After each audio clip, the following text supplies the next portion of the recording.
Hi, I'm Izzy, the Adventuring Pre-PA student, and in this video, I'm going to cover how much I spent applying to CASPA physician assistant schools and how much I saved.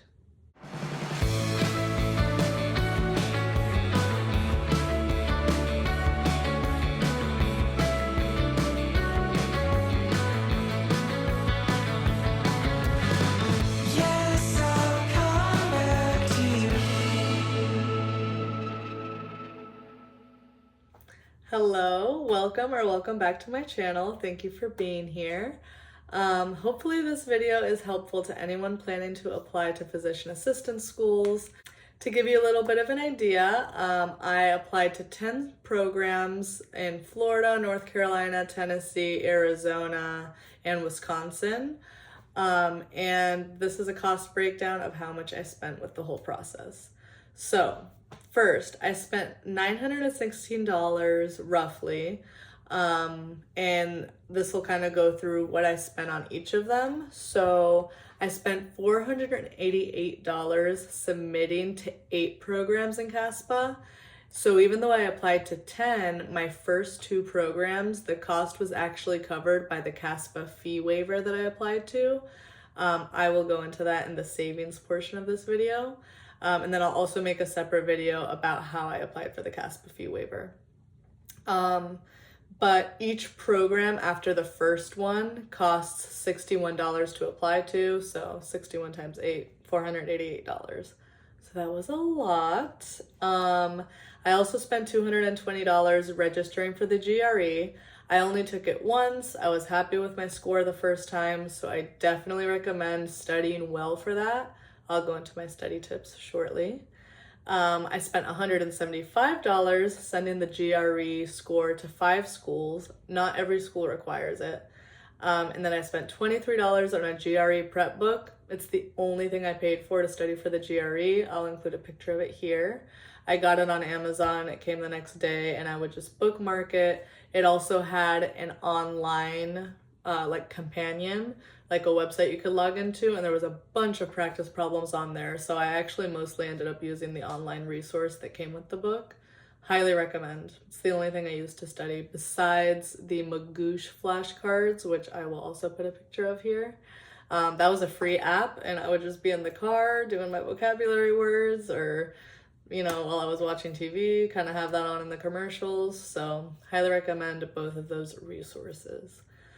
I spent $10 ordering my official transcript from my university, and then miscellaneous costs that you should keep in mind are if you have to buy a suit for your interviews, if any of your interviews are in person and they're out of state, the cost of flying there, getting a hotel, possibly a rental car, all of those things. So I'll also have a money saving section of this video, and we'll talk about ways you can save money. With that being said, let's go into how much money I saved by applying for the CASPA fee waiver. So the fee waiver itself saved me $245 on the CASPA site. So like I said, they covered my cost of applying to the first 2 programs, which was great. And then it also saved me $210 in supplemental application fees, because some schools will actually waive their supplemental application fee if you give them proof that you qualified for the CASPA fee waiver. So I would just email my school, be like, hey, I received the CASPA fee waiver. Is there any chance that you could also waive the supplemental fee? And they would. Some schools did not recognize it, but it's always worth asking. And then I saved $85 on CASPA. CASPER is the situational judgment exam that some schools require. And I didn't have to pay to register for the exam, nor did I have to pay to send it to any of my schools. So that was super helpful. Same process. I just emailed CASPER and I said, hey, here's my CASPA fee waiver. I sent them a PDF document of it. And then when I registered, there was a checkbox option to say I qualified for the CASPA fee waiver, and then they didn't charge me at checkout, which was super appreciated. And then I saved another $80 by opting out of professional transcript entry. So you'll see that when you're in the CASPA application, when it comes to uploading your transcript, they're gonna make you manually type each course that you took, the grade that you got, check off whether it was honors or not.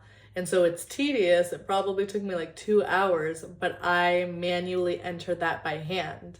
The professional transcript entry service, you can pay $80 for some third party to go through your transcript and enter it themselves.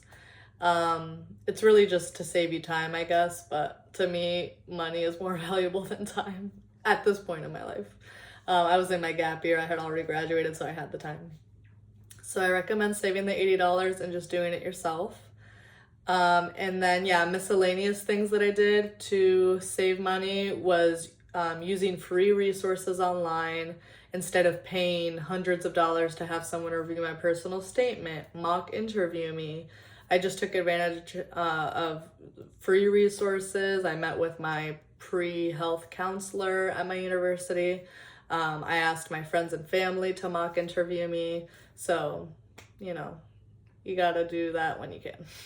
And also, if anyone wants someone to mock interview them or review their personal statement, I'm more than happy to help. I created this channel because I want to help other pre-PA students out there. I know that the struggle is real. So yeah, if you ever want me to take a look, just feel free to email me or comment below and I'll reach out to you and we can set something up. So yeah, I ended up saving $620, which is nothing slight. I'm very grateful for that. And a lot of that came from that original CASPA fee waiver. So I'll make a separate video. Maybe I'll thumbnail it here if I can figure that out. If not, just check my channel about how I applied for the CASPA fee waiver. And so in terms of money saving tips, definitely apply for that CASPA fee waiver. You have to, it is on a first come, first serve basis. So I would say try to have everything written out for your application before CASPA even opens at the end of April. Have everything on a Google Doc so you can copy and paste into CASPA. Once everything is pasted in there and you're ready to submit, go ahead and apply for that CASPA fee waiver within CASPA. And then after they get back to you, you'll have 2 weeks to submit your applications. So that's why your CASPA already has to be ready to go so that you can submit it when you get the fee waiver.